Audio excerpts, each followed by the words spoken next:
جی السلام علیکم، D J good form سے دانش میل آپ کی خدمت میں حاضر ہے۔ یہ آپ دیکھ سکتے ہیں پانی گرم کرنے کے لیے رکھا ہوا ہے۔ اس میں اب ہم بنولا خل بھگوئیں گے۔ یہ گرم ہو چکا ہے پانی، اب یہ پانی خل میں مکس کریں گے۔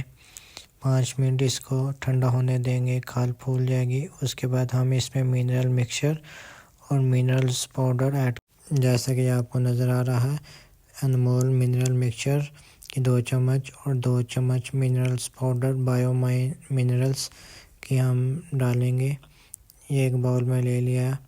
اب میں اس کو خل میں اچھے طریقے سے مکس کروں گا تاکہ یہ خل میں مکس ہو جائے۔ یہ جانوروں کے لیے بہت ضروری ہے، اس سے دودھ میں اضافہ ہوتا ہے اور جانور کا گوشت بھی بڑھتا ہے۔ اب ہم چنے کا چھلکا لیں گے، یہ تقریباً 300 سے 400 گرام لیں گے۔ یہ جو ونڈا یا جو خل وغیرہ ہم تیار کر رہے ہیں یہ صبح کے لیے ہے۔ اس سے جانور کا پیٹ بھی بھر جاتا ہے اور سبز چارہ وغیرہ سے بھی ہماری بچت ہو جاتی ہے۔ یہ اب میں نے توری لی ہے، یہ اب 2 تغاریاں میں توری لوں گا۔ یہ میرے تقریباً 6 سے 7 جانور کے لیے میں یہ تیار کر رہا ہوں۔ اب میں نے یہ خل توری پہ ڈال دیا ہے۔ اب یہ گندم اور چنے کا چھلکا اس میں ڈال دیا ہے۔ اب میں اس کو اچھے طریقے سے مکس کروں گا تاکہ یہ توری کے ساتھ مکس ہو جائے اور جانور شوق سے کھا لیں۔ یہ تقریباً صبح 9:30 بجے کا ٹائم ہے، دھوپ تھوڑی تھوڑی نکلی ہوئی ہے۔ یہ آپ چھوٹے بچے دیکھ سکتے ہیں کہ یہ ساتھ میرے نکلے ہوئے ہیں۔ یہ آپ دیکھ سکتے ہیں بالکل میں نے اچھے طریقے سے اسے مکس کر لیا ہے۔ اب اسے میں کھولی میں ڈالوں گا اور اپنے جانوروں کو نکال دوں گا بارے سے۔ آپ دیکھیے گا ماشاءاللہ بہت شوق سے یہ کھاتے ہیں۔ یہ تقریباً صبح سے لے کے دن تک ان کے آگے ہی پڑا رہتا ہے اور دن کو ہم لوسن ڈالتے ہیں اور شام کو پھر ہم دوبارہ یہی ونڈا ڈالتے ہیں۔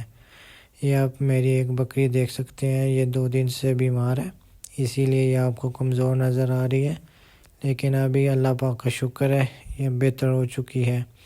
اسے لوز موشن لگ گئے تھے جس کی وجہ سے اس کی صحت ڈاؤن ہو چکی تھی۔ اب الحمدللہ اللہ پاک کا شکر ہے یہ بہتر ہو گئی ہے۔ یہ آپ دیکھیے گئے ماشاءاللہ بہت شوق سے کھاتے ہیں۔ اس سے جانور کا پیٹ بھی اچھے طریقے سے بھر جاتا ہے، یعنی کہ بھوک وغیرہ نہیں لگتی اور سبز چارے سے بھی بچ جاتا ہے۔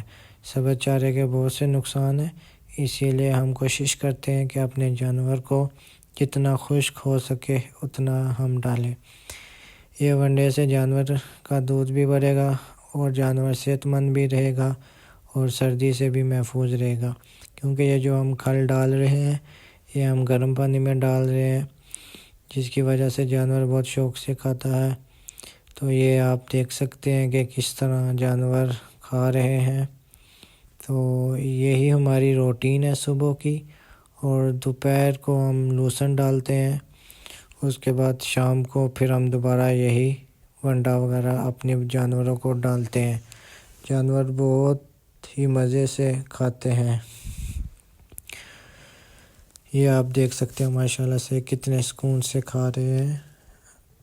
تو اگر آپ کو میری ویڈیو اچھی لگے تو میری ویڈیو کو ضرور لائک کریں۔